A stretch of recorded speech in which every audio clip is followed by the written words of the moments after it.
In 2002, secluded Chenjiaao village in eastern Sichuan held a rush ghost marriage after a stormy night.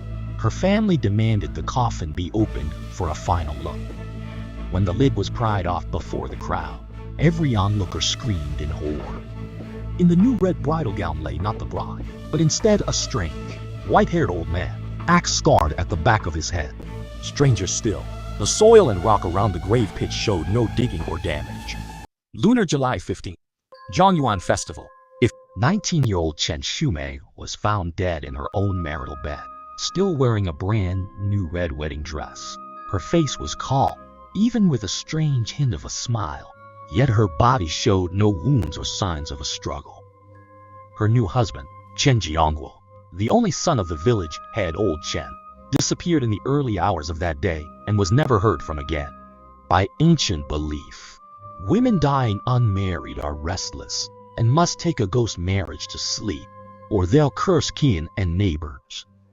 Shumei's father, Chen Laoshan, a farmer clinging to old rules, made a decision in deep grief and fear.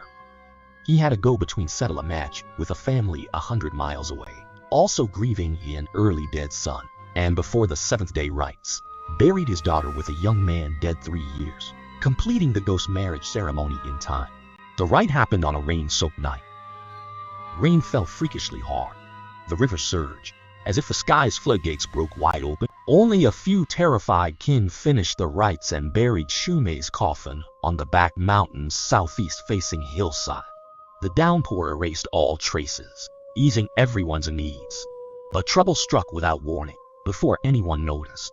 On the ghost marriage's seventh, the in-law from the ghost marriage, who was the deceased young man's mother, a white-haired old woman, insisted on traveling over mountains to see her daughter-in-law. When the old woman arrived at the grave, she burst into tears before even burning paper money, saying she had been feeling flustered for days and kept dreaming of a girl in a red wedding dress crying by the river, completely soaked.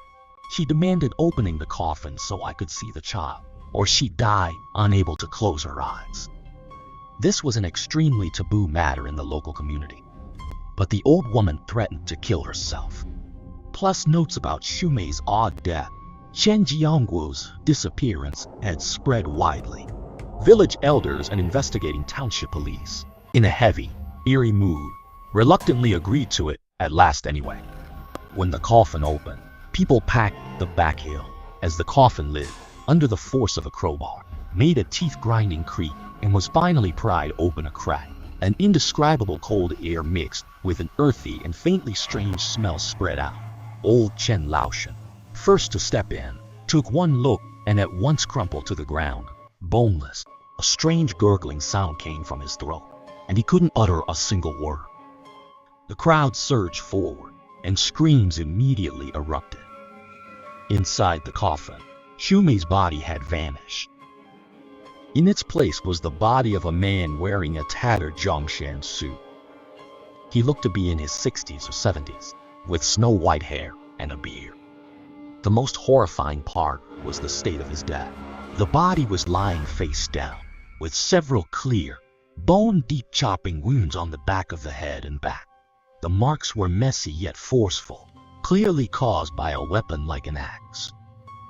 A crimson wedding gown was shoved on him, framing a twisted, ashen stranger's face.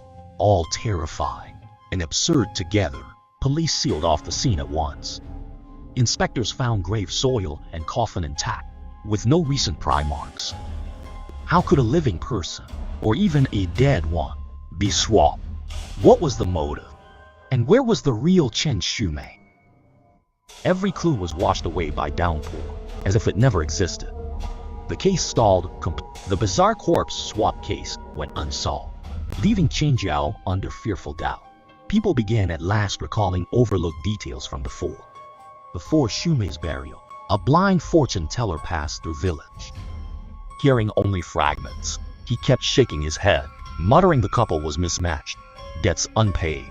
Vigil keepers said that on the ghost marriage night, they heard an inhuman sob from the back mountain, but downpour masked it, so they thought it imagined.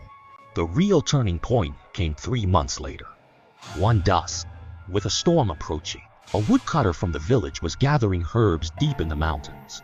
To take shelter from the rain, he ducked into a very hidden cave and, deep inside, discovered a skeleton.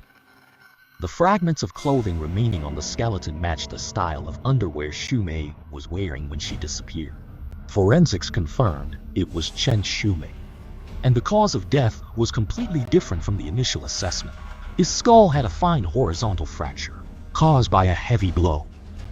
That means Shumei didn't die naturally or by suicide. She was murdered. So, who was the white-haired old man in Coffin 1? Why was he killed? And who swapped him into Shumei's coffin? How was this bizarre swap related to Shumei's true cause of death? Was Shumei's husband, Chenjiaao, the killer or another victim? Why did Shumei's real body appear in that deep mountain cave? None of the questions had answers. Police searched widely for Chenjiaao, but he seemed to vanish completely. Only one theory gradually began to circulate in private. An old man found a tattered old book that mentioned an extremely sinister form of witchcraft. If a woman who died unjustly is buried in a specific location, one can swap her body with a more malevolent corpse to transfer and seal her resentment, or even harness it for their own use. That replacement corpse had to be someone who died hating, and whose time of death exactly matched hers. Could it be that the white-haired old man wasn't an innocent victim who appeared by chance, but a carefully selected sacrifice? The Chenjiaao mystery faded away unresolved. Only a few quiet changes followed. No one dared visit the back mountain graveyard anymore. In the village, people banned even saying ghost marriage again. As for old man Chen Shuan's house, it mysteriously caught fire one night a year later and burned to the ground.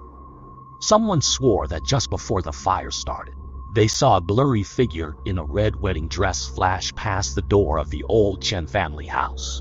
To this day, when the elders in Chenjiaao scold their children, they still say, "Don't go to the back mountain, and don't ask about the old stories." The one in the red wedding dress and that white-haired old ghost are still looking for their homes. And as for who swapped the bodies that night, and for what purpose, it became an eternally cold, unsolvable mystery deep within the mountain village's memory. Only one point agreed. When some ancient rules are broken out of fear, what is unleashed can be far more terrifying than the fear itself.